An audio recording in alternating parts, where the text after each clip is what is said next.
एक शिप है हमारे पास, इस शिप को इसी हाइट से किसी ऑब्जेक्ट को ऑब्जर्व करते हैं तो वो 30 से हो जाता है 60। तो बच्चों ये जो क्वेश्चन है एप्लीकेशन ऑफ ट्रिग्नोमेट्री का काफी इंपॉर्टेंट क्वेश्चन हो जाता है, ठीक है, और कई बार एग्जाम में अपीयर हो चुका है ये, तो इसको लगाना तो बनता है। लाइट हाउस से रिलेटेड क्वेश्चन तो अक्सर एग्जाम में मिल ही जाता है, ठीक है।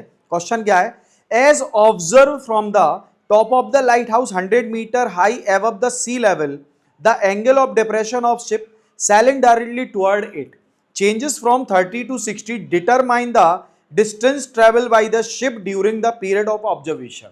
तो बच्चों ये कह रहा है कि ये जो ऑब्जर्व करते टाइम, भाई जिस टाइम पे उसको ऑब्जर्व किया जा रहा था शिप को, उसने कितनी डिस्टेंस ट्रैवल की है। कहने का मतलब इसका जो डायग्राम होगा, पहले तो देखो एक शिप है, ठीक है, एक शिप है हमारे पास, इस शिप को एक लाइट हाउस से ऑब्जर्व किया जा रहा है जिसकी हाइट कितनी है 100 मीटर सी लेवल से। इसकी हाइट कितनी है बेटा 100 मीटर इस लाइट हाउस की।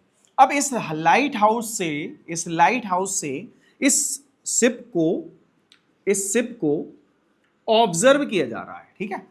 तो कहां से, ऊपर से किया जा रहा है, तो एंगल ऑफ डिप्रेशन, जब भी हम किसी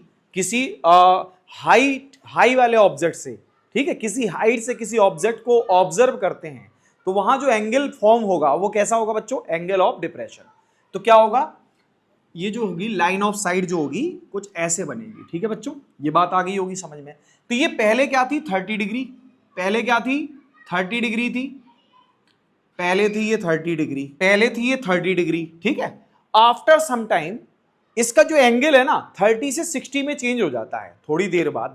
भाई जब ये ट्रैवल करेगा तो कुछ ना कुछ टाइम तो लगेगा, उस टाइम के दौरान इसका जो एंगल है ना, एंगल ऑफ डिप्रेशन, वो 30 से हो जाता है 60। कितने डिग्री हो जाता है बच्चों, 60 डिग्री में चेंज हो जाता है। पहले 100 मीटर था और 30 डिग्री एंगल था, ठीक है। इसकी हाइट 100 मीटर थी और एंगल कितना था 30 डिग्री। थोड़ी ही देर बाद ये एंगल कितने में चेंज हो गया 60 डिग्री में, 60 डिग्री में। तो यहां पर जो एंगल होगा ये भी हमारा 60 डिग्री होगा। कुछ डायग्राम हमारा ऐसा बनेगा, ठीक है।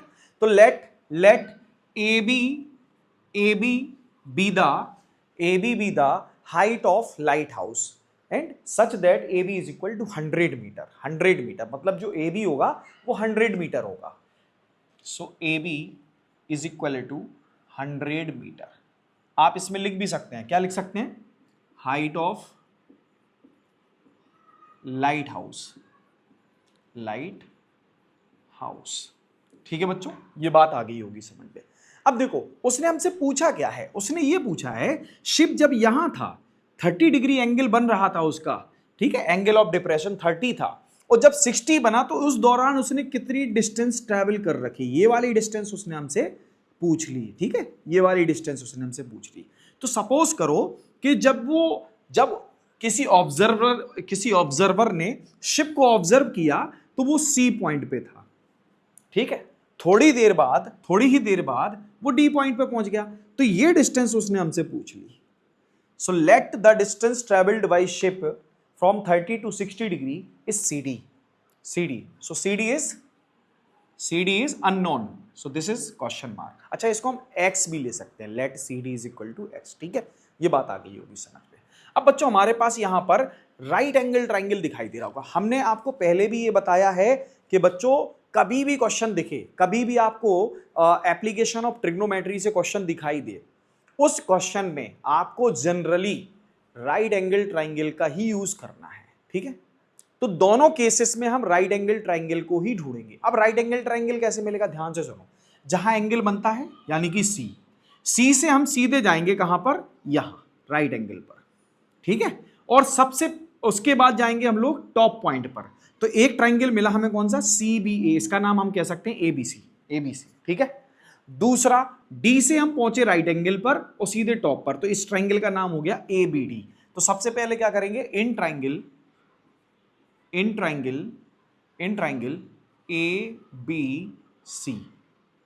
अब बच्चों देखो ये क्या है, परपेंडिकुलर, और ये जो CD है ना, ये पार्ट किसका है, बेस का है। तो जनरली हमें फाइंड तो बेस का ही एक हिस्सा करना है ना, बेस का ही तो एक हिस्सा फाइंड करना है। तो इसके लिए हम क्या फाइंड कर रहे हैं, अगर हम ध्यान से सुनना, अगर हम BC फाइंड कर ले और उस BC से BD सपरेट कर दें तो क्या मुझे CD मिल जाएगा?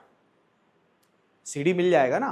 तो हमें BC फाइंड करने के लिए या CD फाइंड करने के लिए मुझे BC फाइंड करना पड़ेगा, BC निकालना पड़ेगा ना। अब जो भी हो BC तो फाइंड करना पड़ेगा।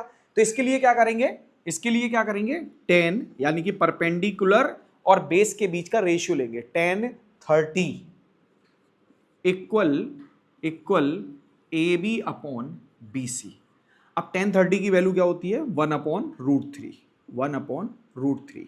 अब AB कितना बच्चों, 100, BC हमको पता नहीं, BC हमको पता नहीं, एग्जैक्टली नहीं पता है, ठीक है।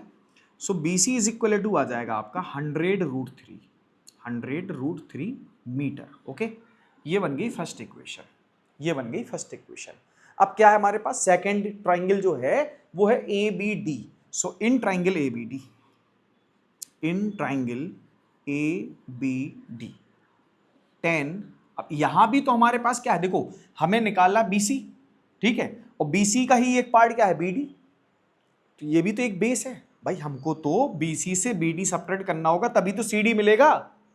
तो BD तो निकालना ही पड़ेगा ना, BD is base, BD is base. और ये क्या है, परपेंडिकुलर, परपेंडिकुलर और बेस के बीच में कौन सा रिलेशन होता है, कौन सा रेशियो होता है, ट्रिग्नोमेट्रिक, tan थीटा, ठीक है। तो tan थीटा लगाएंगे यानी कि tan 60, tan 60 is equal to AB upon BD, AB upon BD। अब tan 60 की वैल्यू क्या होती है, √3, क्या होती है, √3। AB कितना है, 100, BD कितना है बच्चों, ये नहीं पता हमको, ये नहीं पता। तो क्या हो जाएगा, ये हो जाएगा BD is equal to 100 upon √3 metre. ये हो गई सेकंड इक्वेशन। क्या ये बात समझ में आ गई होगी, ठीक है। अब क्या करना है हमको, CD फाइंड करना है। क्या फाइंड करना है, CD फाइंड करना है। तो हमारे पास देखो BC है और BD है, तो BC से BD को सब्ट्रैक्ट करेंगे तो हमें CD मिल जाएगा। Now BC minus BD is equal to क्या, CD, ठीक है। अगर हम BC से BC देखो, CD plus BD is equal to what, BC, है ना। अगर इन दोनों का सम करेंगे तो क्या आएगा, BC, और ये जाके सब्ट्रैक्ट हो जाएगा BD, है ना। तो CD मिलेगा हमको। तो ये हो जाएगा CD is equal to 100√3 minus 100 upon √3। So CD is equal to, देखो इसका एलसीएम क्या आएगा बच्चों, इसका एलसीएम आएगा √3, C हो जाएगा, देखो √3 का मल्टीप्लाई √3 से कितना होता है, 3, और 3 का मल्टीप्लाई 100 से कितना हो जाएगा, 300 माइनस 100, ये कितना होगा बच्चों, ये होगा 200 अपॉन √3। अब रेशनलाइजेशन तो सभी जानते होंगे, रेशनलाइजेशन तो सभी जानते होंगे कि अगर हम इसका डेनोमिनेटर रेशनलाइज करना चाहें तो √3 का मल्टीप्लाई न्यूमरेटर और डेनोमिनेटर दोनों में कराना पड़ेगा। तो क्या कर दूं बच्चों, इसमें √3 का मल्टीप्लाई न्यूमरेटर और √3 का मल्टीप्लाई डेनोमिनेटर से करा देते हैं। तो इससे हमें क्या मिलेगा, इससे हमको मिल जाएगा, ये मिल जाएगा 200 अपॉन 3 या 200√3 upon 3 metre. This is the final answer. तो समझ में तो आ गया होगा, ठीक है। अगर बच्चों आपको ये क्वेश्चन समझ में आया तो वीडियो को लाइक करें, चैनल को सब्सक्राइब करें और साथ ही साथ बेल आइकन को जरूर दबा दें ताकि बच्चों आने वाला वीडियो आपको तुरंत मिले। Thank you.